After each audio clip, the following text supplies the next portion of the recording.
Hey, back again. This is a kind of a continuation of in the greenhouse when I was potting up seedlings the other day. I realized I needed to do a preliminary video and show you how we get from seeds to seedlings, and this is kind of the process. I do this over the winter inside my house in my bedroom, and you can do it too at home. I always say don't be afraid to experiment and try, and that's why I kind of make these videos. I want to spread some knowledge and make sure that everybody knows that you can do all this stuff at home yourself as well. So watch as I show you what I do. So I've got a bunch of seeds left.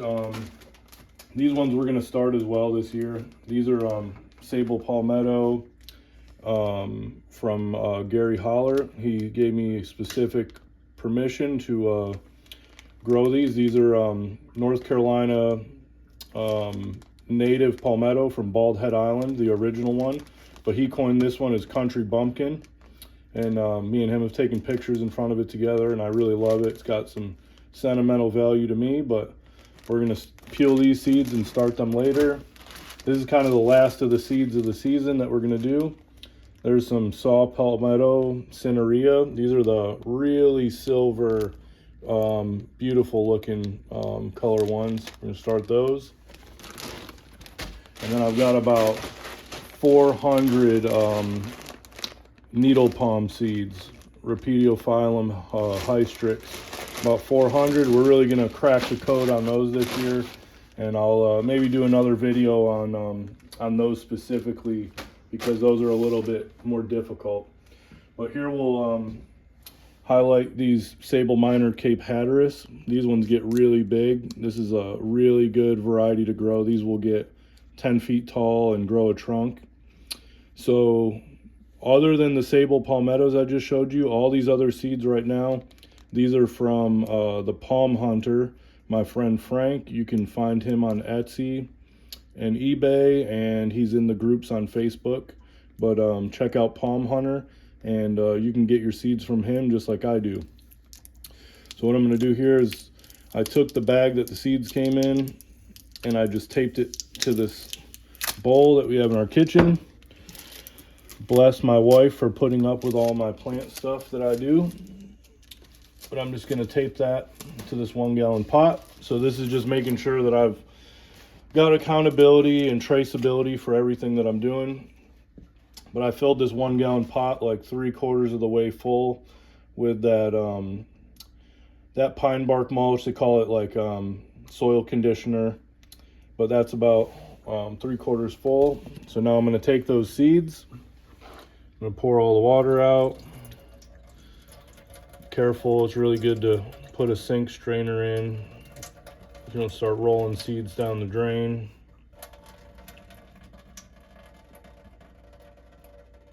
Most of the water out like that. So I've soaked those seeds in water for 2 days now, for like 48 hours. It's a really good, gives you a good jump start, get really good germination rates. So I'm just dumping the seeds in there. It doesn't have to be perfect.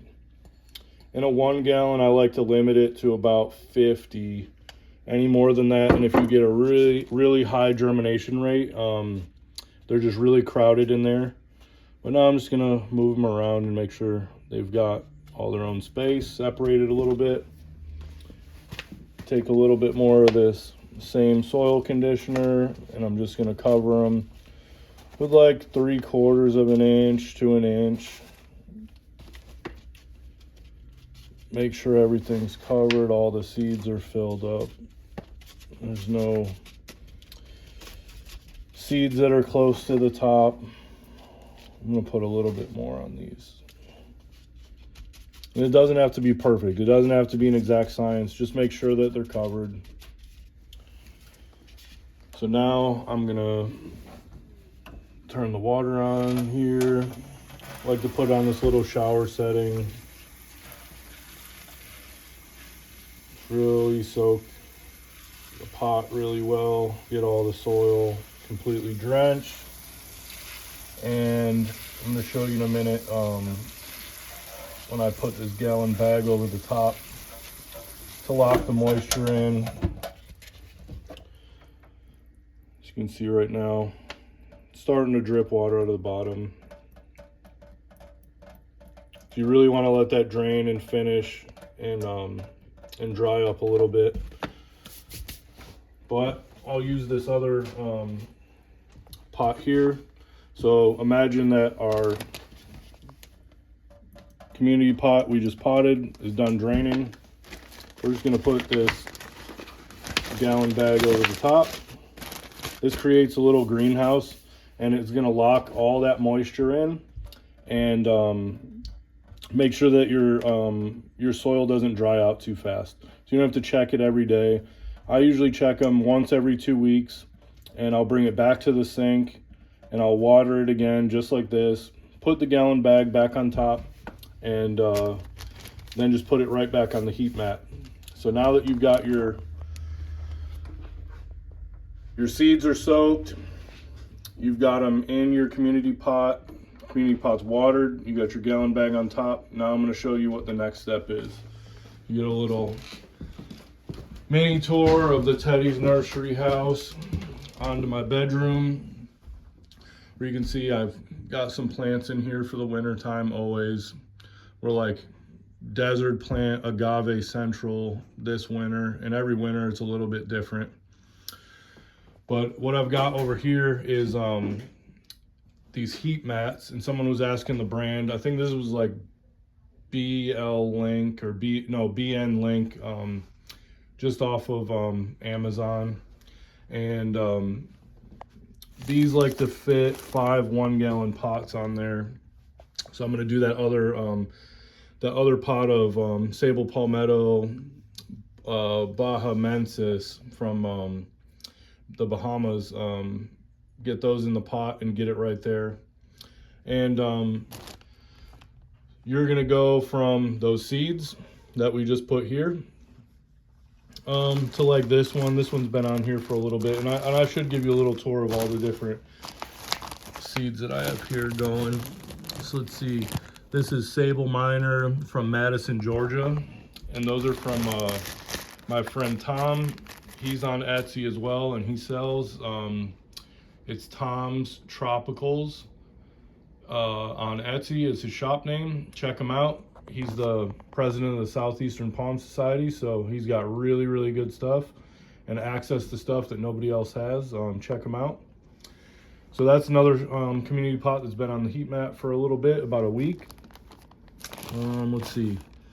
Yeah, so then you're going to kind of go to this stage where your seeds are starting to spring up above the surface, but we haven't gotten 100% germination rate, and you can see it kind of goes in waves. Like these taller ones obviously popped up first, the medium range ones next, and you've got some little tiny guys in there that are just breaking the surface.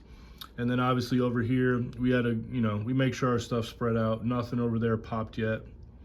So we like to keep it on here, keep it covered, give it a little bit more time, baby them at first, and then they'll be a lot tougher in the long run. Let's see what these are. Those are Sable Mexicana. I got those from my friend in Midland, Texas. I've actually got some of the seeds still left in my eBay shop up for sale if you want to buy the rest of them, but that'll show you they've got good germination rate and they're going to grow for you. Let's see. We haven't had a whole bunch of these pop up, but these are Sable Causarium by Palmetto. So these are a hybrid. Got these from Hayes Jackson and the Longleaf Botanic Garden in Anniston, Alabama. Really good dude, knows his plants really well, but he was kind enough to share some of those seeds with me. Those are coming up. Let's see, we've got another heat mat over here. We got some more seeds. Same idea, same heat mat plugged in. It never gets hot, and I've never had one of these fail or cause any damage to anything like that. I was super nervous when I started doing this, but just over a year, I've been doing this for 8 years at least, germinating seeds over the winter time, and I've never had a problem. So You should feel very confident that you can do that and leave them alone and go to work and not have to worry about it. Let's see. These are also from Tom's Tropicals. Sable Miner Nuevo Leon. These are super rare. This is a Sable Miner from Mexico. We've got those on the heat mat. And these are all, I'm showing you all these varieties too, because these are gonna be what is for sale in the greenhouse next year. We've got Chamaedorea microspatics. I've never messed with any of those before. We're gonna give those a shot and see what they do. Let's see, there's Sable Urasana green form. Those are also from Anniston, Alabama, the mother plant from Hayes Jackson. So these have got some good cold hardiness if they survived, you know, to maturity there, because it's about middle of the way down in Alabama.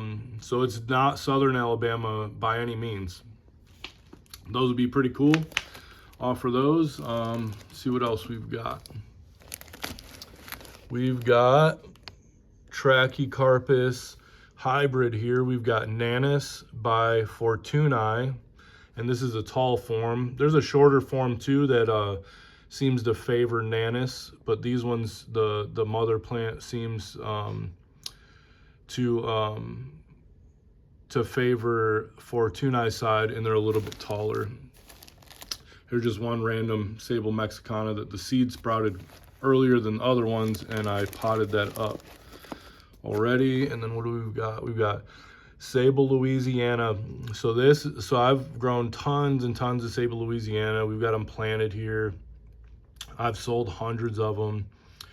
This is a really, really, really cool one. There's 3 Sable Louisianas that are at the Georgia Coastal Botanic Garden. It used to be the Bamboo Garden in Savannah, Georgia. But this is kind of like the home garden of the Southeastern Palm Society. So it was the winter meeting of last year, went down there, and there's 3 Sable Louisianas that were planted together by Joe Levert and Tom McClendon, and they're incredible. They must have 8 foot of clear trunk, all 3 of them. And the seed originally came from Louisiana. They're not palmettos. They're clearly not Sable Minor. And luckily, Tom went and visited the garden, and I begged him, please give me some of those seeds. I want to try them here. And he grabbed me a few. We're gonna give them a shot, germinate them, grow them out. I want to plant some here. I'll sell some of them for sure. But these, if the cold hardiness follows through with these, this might be the best trunking Sable and maybe trunking palm you could have, period, in cold winter climates like zone 7, zone 6 even. So I'm really excited about that. But I guess long story short of this whole video, don't be afraid to experiment. Be a little mad scientist. Carve out a little niche in your house to do your hobbies, even if it has nothing to do with plants. Encourage everybody, don't sit back, waste your life. Definitely grab a hold of the time you got left and do what you love. And check out my eBay and Etsy if you want to buy anything. Feel free to comment in my video. And if anybody knows who Sable King is, he's a friend of mine from Texas. Me and him have been friends for a while. We have got a new podcast going. It's on YouTube. Just type in the Palmcast, and we're going to start making episodes regularly and having special guests on. So stay tuned, and we'll just keep putting out more content for everybody, and get this cold hardy palm thing to hopefully explode and grow it to the next level. Thanks for watching.